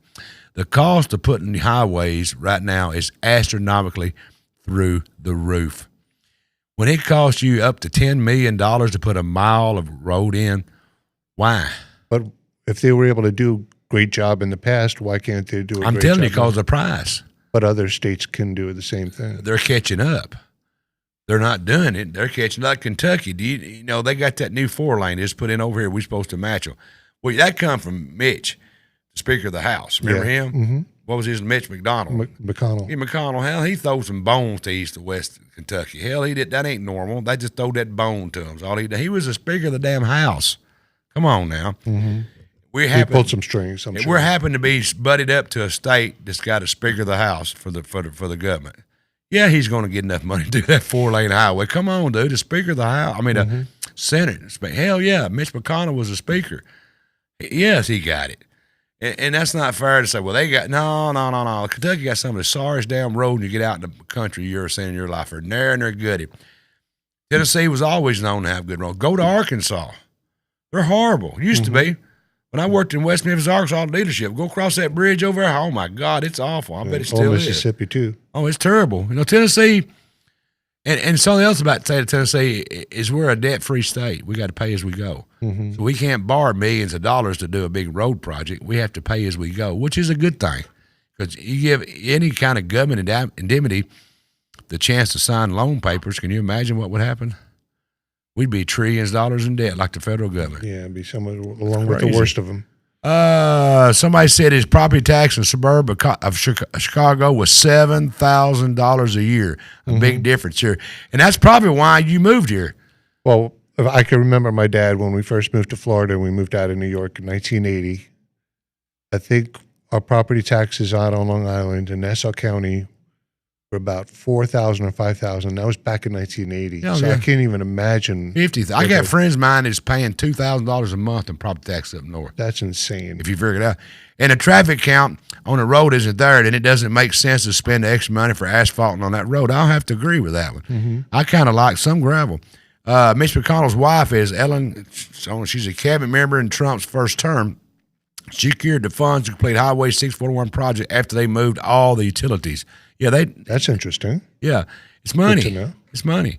You know, you got to pull Mitch McConnell's family, but you know, and all my friends understand. Yes, I want all new stuff too, but I'm not willing to pay for it.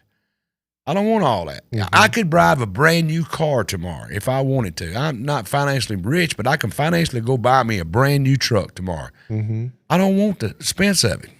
Right, yeah. Same way with the government. Just because you can, don't do it. Spend your money wisely. And do I believe that the county highway department? Yes, I really do. I mean, you might could prove me different, and if you can, so be it. But what I know of what they're doing out here, I think he's doing a whole lot with a whole lot of less. Being fiscally conservative.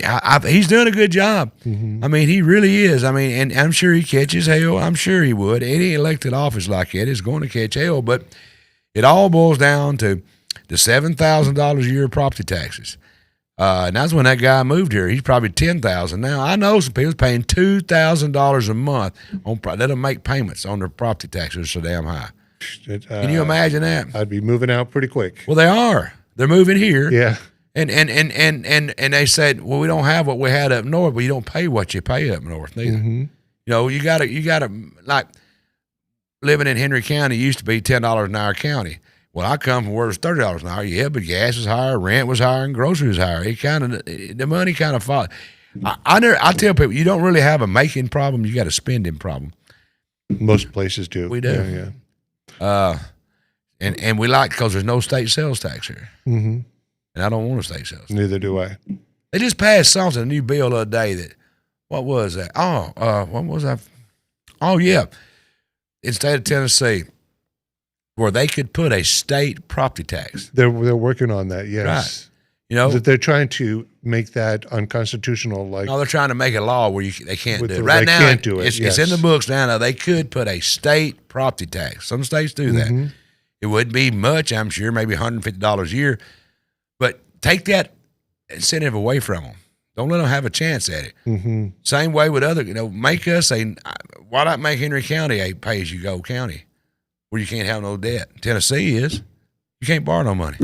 That makes sense. It does. Hey, I got a long way to drive. I got about 15 miles, 20 miles drive to get home, and it snowed out there. Ice. You just walked to your house. I could, but I drove. You did. Do you want to talk about what our plans are? Yeah, bring it up. Go ahead. I got cows to feed. I got 275 cows to feed. Go ahead. Well, maybe we'll hit this some other time. No, go ahead. Tell me. Well, we're working on a new idea for a show. Yes, sir. Mike After Dark. After Dark. It'd be kind of like similar what we're doing tonight. Be talking more national in-depth topics. They'll say how smart you are and how dumb I am. Or vice versa. And it's going to be a little bit darker, not your normal Mike Weatherford show. Right. The ones that know me at the shop. Yeah. The ones that know Kevin when we talk in the back, then I get on here, I kind of just melt, don't I? I don't want to call nobody no trouble. It'll be Mike After Dark. Yeah. And we're going to give it a shot next month. We're going to do a premiere. Yeah. What are you going to talk about? See, I don't know. You're going to come in here and quiz me. I don't. What? Give me an idea. I don't even have a damn clue what you're going to do to me. I don't know. I think the first show might have something to do with AI, and maybe it's the Antichrist, the end times, 666. It's evil AI. What are y'all's thoughts? AI? Put it in the comments. Is AI evil? Should we be messing with it? Everything can be evil. Well, of course, but I mean, will it be used to be our downfall? No. There's a lot of people say there is, and there's evidence that could point that direction. Well, there's a lot of things could be your downfall. Mm-hmm. They said that about Elvis Presley. And it's true. Said it about Elvis Presley. Mm-hmm. Did they not? Yep. They said his wiggling hips. It's going to be the downfall of America. We're still here. We're still here, but we're struggling. Well, that's just, you're right. It's important what you call struggling. But everything can be used against you. I mean, water, we got to have water to drink to live, right? Mm-hmm. But you can also drown in it. How you want to use it is what the point is. Right. So that's a little bit of a taste of what we're going to try to do. It's just more debate, kind of not arguing, but debating. Just talk. Call in and heavy-duty national topics. I'm usually wrong, and I know it. I mean, but I have been asked to run for a lot of offices. You hear it too, a lot of people. I've told you should run. I know. I've had a lot of people call me because I know politicians all across the country, and the first thing out of their mouth is, "Mike, when are you going to run for office?" And I said, "I'm going to one of these days." Well, hell, you've been saying that for 5 or 6 years. Yeah, but I want to get into an office that I can help people. You actually do something, do some change. Yeah, positive change. Yeah, and everything that I want to do, I would only be one spoke in that wheel, and that's the problem we've got now. When I run for office, I want to be able to make a difference. I want to put the Mike Weatherford effect to it. I want to use the business sense that I have and the common sense that I have, and make a difference for people. There's people out there struggling right now, and there's people getting filthy rich. I've got nothing against people getting filthy rich. God knows. Of course, that's the American way. That's the American dream. That's called capitalism. But we're in a time right now where people are struggling. There's time, stuff is too expensive, and people's gouging you. That's where I want to get into positions where I could have a little power to say no. Mm-hmm. Stop all that crap. But I think that'd be a good. Well, you've got to start somewhere.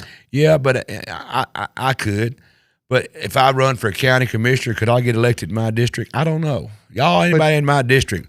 Nothing against county commissioners or anybody in that position, but can they do any change? No, that's what I was going to say. I'd be 1 out of 15. Yeah, and nothing gets done. That's why we're spending millions of dollars because nothing got done in the past. I mean, I would like to be a state rep. Sure, that'd be a great job. I'd like to be governor. Now that would be something, wouldn't it, folks? Mike Weatherford, governor. Yeah, I could make a difference, governor. Because governor don't make laws, but you got a lot of power and influence. Mm-hmm. Use it, because elections have consequences, and you have to use it. But wouldn't it be a good place to start as mayor of Henry County? Oh, God, mayor. No, we're not. We already got 2 good people running. Yeah, but they're not going to stay there forever. No, by the time they get out, I'll be old. That's true. Hey, I was asked to run. I was asked to run for mayor. I was by some very important friends of mine. Said, hey, why don't you run City for mayor? or county? County mayor. City mayor is not an elected position. Okay, I learned something new. No, we have a city management in our city. That I know. The mayor, it's appointed by the commissioners, right? And all the city mayor does is just like a chairman of the board. She has no power. She's nothing. I don't mean it in a bad way when I say nothing, but she has no power. She's just kind of the speaker of the board. Easy terms. We hire a city manager. She's the one that runs the daily business of the city. But she was appointed as well. She was hired by the city. Gotcha. By the city commissioners. That's who hired her, or him, or whoever it is. They hire them. Now, county, we elect our county mayor. We used to have a county executive. Same thing. They put it back to the title as mayor, but you elect your county mayor and you elect your commissioners. And but we don't. But in any election, a lot of times the problem is not from the ones we elect, Kevin. It's for the people that just gets in there. There's people still in there from Bill Clinton days. I'm sure people from Bush days still infiltrating our government. Yep, fat and comfortable and lazy. And well, not just that, but they're influencing. And you could elect every new congressman, every House representative. You could elect everybody, brand new president and all, and them people will still be there. The government is too large. It's too big. It's eating its own waste. That's true. It's crazy how big the federal government is when you don't even know some of the departments are there. I mean, and well, that's what they started with Doge to try to clean that all up. They did. Well, we need a Doge here and maybe in Henry County, possibly. Probably. But speaking of federal government, what I'm talking about, look at the Department of Education. What in the hell do they do? I don't know. That's been a question for a long time. Department of Energy. That was started in Gerald Ford when he had a shortage of fuel back in the day. I was alive driving then. Yeah, back in 70s. Carter was around too. Yeah. We had it when they put a Department of Energy. What the hell? And that's grown into the awfulest bureaucrat there ever was. Get rid of it. EPA. Get rid of it. We don't need all that crap. It's too large. I do understand that, but then who's going to watch over the large corporations that are notorious for polluting? I'm not saying EPA. Let the states do it. But do they? They would. I mean, look at Dow Chemical and Monsanto and all of them, and then the horrific stuff that they've been allowed to get away with. Okay, you just answered your question. Has the EPA stopped it? No, that's what I'm saying. What are they doing? How do we fix that? You let the states do it. You just said but they didn't, is what I'm saying. The EPA sure as hell didn't. I know that. But why are we paying these guys? That office has grew into the biggest joke there ever was. They're making diesel cars, diesel trucks. Listen to this. The new diesel trucks, it eats its own crap. The exhaust that comes out of a diesel right now has to be regen right through the engine and burn it again. There's nothing alive, mechanical or human, that can eat its own waste and survive. Right or wrong? Makes sense, yeah. These engines are doing it. They're sending diesel exhaust out of these diesels and regenerating it through the motor, trying to make it cleaner because the EPA said they had to. How can it survive? No wonder your cars are junk now. That's another reason why it needs air to burn. It's burning its own diesel. Burning what? Its own exhaust is going back through the engine. Carbon monoxide? What do they produce? Monoxide, dioxide? All of it. They're trying to clean it up but burn it again. But what I'm saying, it's eating its own waste, its own crap. You don't do it. I don't do it. Horses don't do it. It's done it. And they look at you when, we're pollution.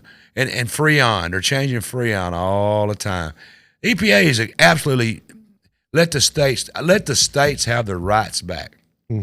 And let the federal government protect us from our enemies. That's all I need to do. Yeah. Get out of all this crap. There's got to be hold them accountable. Well, we do. There's got to be. We got elections. Yeah. But I'm talking about how the states need to hold large multinational corporations who have a notorious history of polluting accountable. Well, Kevin, they do. You can fine a company $10,000 a day for every day it's going over the limit of pollution in the air. They'll just pay the fine. Yeah. Because you can't shut them down. TVA's been fined in the past so much a day for pollution, but they got to pollute because they got to make the electricity. Back when they had all them coal furnaces, which is crazy shutting down coal furnaces and then give us rolling blackouts. Yeah, that's insane too. But what I'm saying is these companies will pay it. And where's the money go? Why do you fine somebody for pollution? What do? We go clean the air up? No, you just put it in your account I'm under EPA regulation with waste oil, antifreeze, and all that. And who pays for that? the customer. Yes. They just what I'm jack saying, what up do they the do? bill. Get rid of them. Get rid of them, Department of Energy, Department of Education. Let the states run it like it's supposed to be. We're called the United States of America. We all united. And we're not a democracy, we're a republic. Mm-hmm. Very true. And let us run ourselves, man. Let us run ourselves. Hey, I got to go. I got a long way to go. You got like 750 cows to feed? Yeah, 250. 250. Don't give them 750. It's cold out there. All right, folks, there you go. I've been talking with producer. Just a made-in show because we had a cancellation because of the bad storm, and I hope it was something you enjoyed. Maybe you did, maybe you didn't, but hey, we're here. It was a snowy night. What else can you do? You get to hear us talk, hear me talk, show you how dumb I am, which is not hard to do. Hey, talk to Dustin Swain, great friend of mine. I don't know how long it's been ago. When was that picture? When was that movie made about me, Kevin? What's that date say? What's it say? Over 2000 what? 2009. That's how long. He was a young man back then. Coon's age ago. Yeah. Him and I was running around here doing these promotions and stuff all across the country. And it made me feel good. He said he learned something from me because he's highly educated, been to college, and he's an attorney. He was a deputy commissioner for the state of Tennessee, a great, smart guy. His whole family is smart people. And I liked it when he kind of threw me a rose there. Made me feel good. Yeah, it was. It was a nice thing to say. Good. It was good. Before we go, I just wanted to mention that today was Holocaust Remembrance Day. Wow. What does that mean? We're just remembering about all the bad things that happened. What Holocaust? Nothing happened today, just in today. World War II. Yeah, but they just remembered this day. This is not a big day. Somebody died, and it's just a time to remember it, right? It's a time to remember. Gotcha. Okay, I thought it might be some day in history. Okay. Because I knew that happened over many of years there. Yeah. It's horrible. It is horrible. The bad thing is that people are trying to hijack it for their different purposes today. Oh, they are. It's everywhere out there, man. Like up in Minnesota. It's crazy. We're going to talk about that, too, next time. Look for Mike After Dark. That's right. Hey, folks, I enjoyed it. Thank you for tuning in. Like I said, a filler show, just something to do because I do want to be on the show every week. I don't miss shows if I can help it. And we got the four-wheel drive, cranked it up, rode a horse halfway, swam a creek. The show must go on. The show must go on. That's what I tell people. If you got a shingle up that says 8 to 5, you be there from 8 to 5. My show says Tuesday at 7 p.m. unless I'm on vacation one time a year, which is July. I will be here if I can, unless electricity goes out. Hey, tune in next week. We got a great show coming up. We got Rick Revel. Rick Revel coming back in. He's going to release Singing River. That's right. Right. Singing River. Singing River. Tell him about that.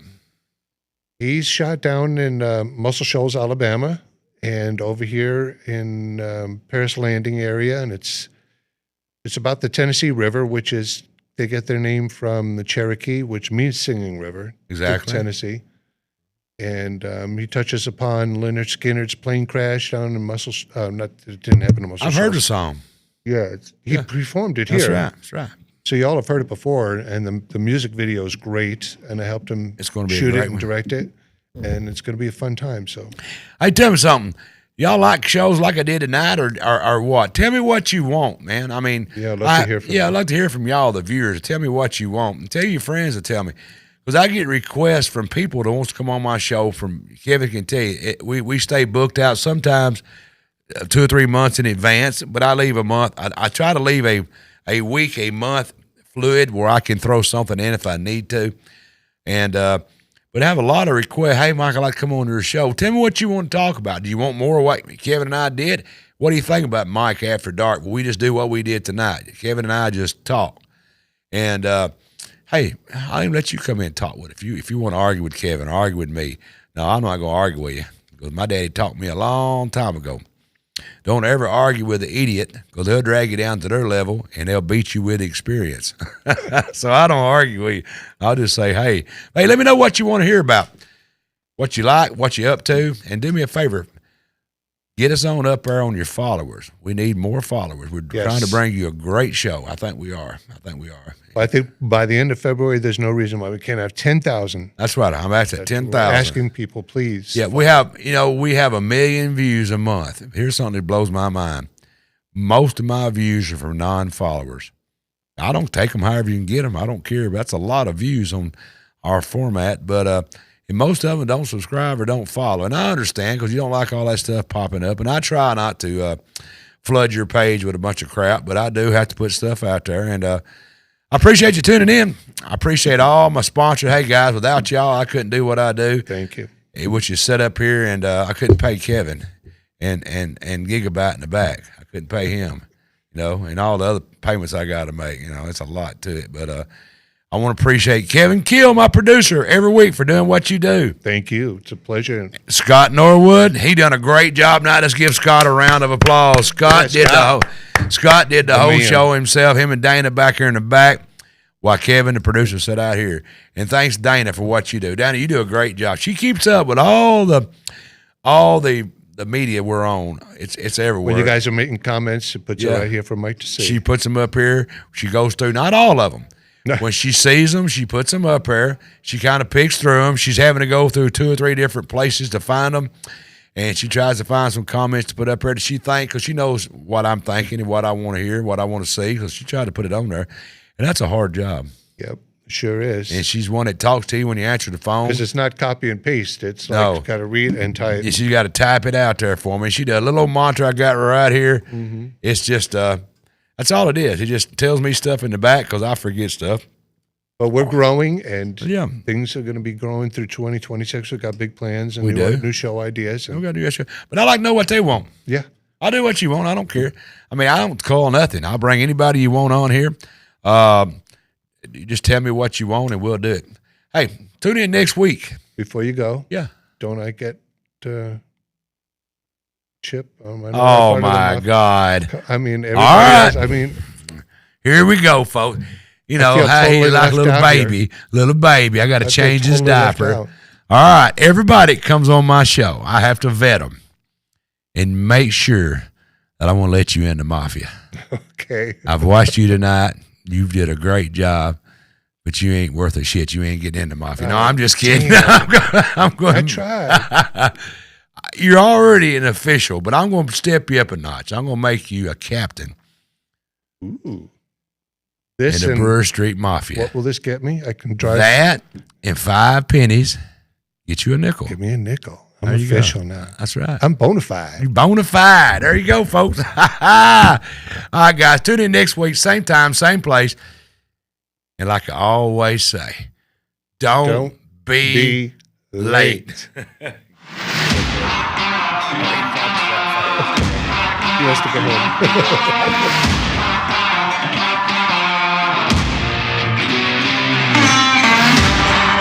The Mike Weatherford Show is recorded live in the Brewer Street Mafia Studios in downtown Paris.